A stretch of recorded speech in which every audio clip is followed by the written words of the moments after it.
নমস্কার, আপনারা দেখছেন ডিজিটাল মেন্টর চ্যানেল। আমি আপনাদের সাথে বিশ্বনাথ। সকলকে স্বাগত। আজ আলোচনা করব ছাত্র বন্ধুরা, একাদশ শ্রেণী ক্লাস 11 বাংলা বিষয়ের বাংলা সাহিত্যের ইতিহাস, কথা সাহিত্য। আজ আলোচনা করব কথাশিল্পী শরৎচন্দ্রের সাহিত্য কীর্তির সংক্ষিপ্ত বিবরণ দাও, প্রশ্নমান 5।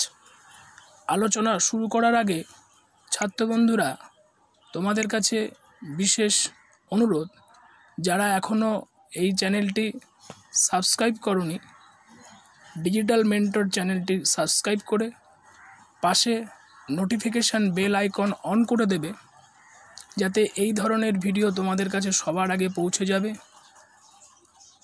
সম্পূর্ণ ভিডিওটি দেখবে, এই আবেদন রইল। এবং আজকের আলোচনার অংশের ভিডিওটি যদি তোমাদের ভালো লেগে থাকে, প্রত্যেকে লাইক, শেয়ার এবং কমেন্টস করবে, এই আশা রাখি। শুরু করছি কথাশিল্পী শরৎচন্দ্রের সাহিত্য কীর্তির সংক্ষিপ্ত বিবরণ দাও। ছাত্র বন্ধুরা, তোমরা উত্তর লিখবে। শরৎচন্দ্রের আবির্ভাব 1876 খ্রিস্টাব্দে এবং তার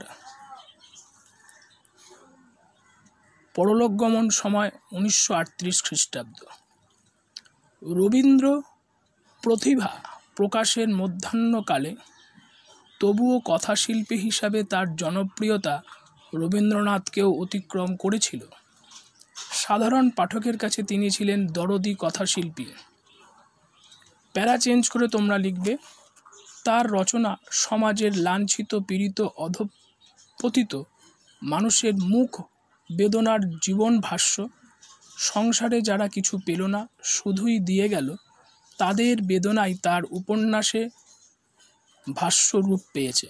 প্যারা চেঞ্জ করবে, অর্থাৎ অনুচ্ছেদ পরিবর্তন করে তোমরা লিখবে তার নিচে, তার সাহিত্য জীবন মোটামুটি 25 বছরের 1913 থেকে 1938 সাল সময়কাল।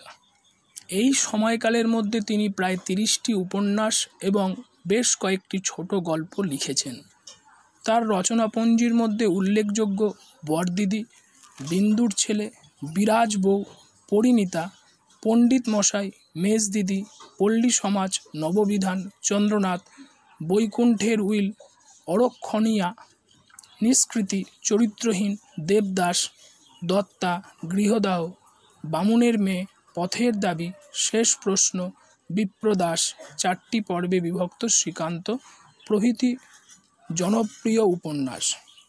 ছোট গল্প: একাদশী, বৈরাগী, মহেশ, অভাগীর স্বর্গ, শেষের পরিচয় তার অসম্পূর্ণ উপন্যাস। প্যারা চেঞ্জ করে লিখবে, শরৎচন্দ্র ছিলেন জীবনশিল্পী। বাস্তব জীবনের অভিজ্ঞতায়, অনুভূতির তীব্রতায়, মানবিক আবেদনে লাঞ্ছিত বঞ্চিত মানুষের প্রতি সহানুভূতির স্পর্শে তার সাহিত্য সমুজ্জ্বল। গল্পরস জমাবার অসাধারণ দক্ষতা ছিল তার। ভাষার স্বচ্ছন্দতা, আবেগের গাঢ়তায় তার লেখা সহজেই মানুষের হৃদয় স্পর্শ করে। বাঙালি পরিবারের পরিচিত জীবনচিত্র তার রচনাকে প্রাণবন্ত করে তুলেছে। বিশেষ করে নারী চরিত্র চিত্রণে তিনি ছিলেন অসাধারণ শিল্পী। এবং তার এই যে বাংলা সাহিত্যের প্রতি কৃতিত্ব, তা আজকের আলোচনায় তোমাদের কাছে সংক্ষিপ্তভাবে শেষ করা যাবে না। আজকের আলোচনার অংশ তোমাদের কাছে এখানেই শেষ করলাম। আশা করি আজকের এই কথা সাহিত্যে গুরুত্বপূর্ণ প্রশ্নটি তোমাদের যদি উপকারে লেগে থাকে, প্রত্যেকে লাইক, শেয়ার, কমেন্টস করবে এবং ডিজিটাল মেন্টর চ্যানেলটি সাবস্ক্রাইব করে পাশে থাকা বেল আইকন অন করে দেবে। ভালো থেকো, সুস্থ থেকো, ধন্যবাদ।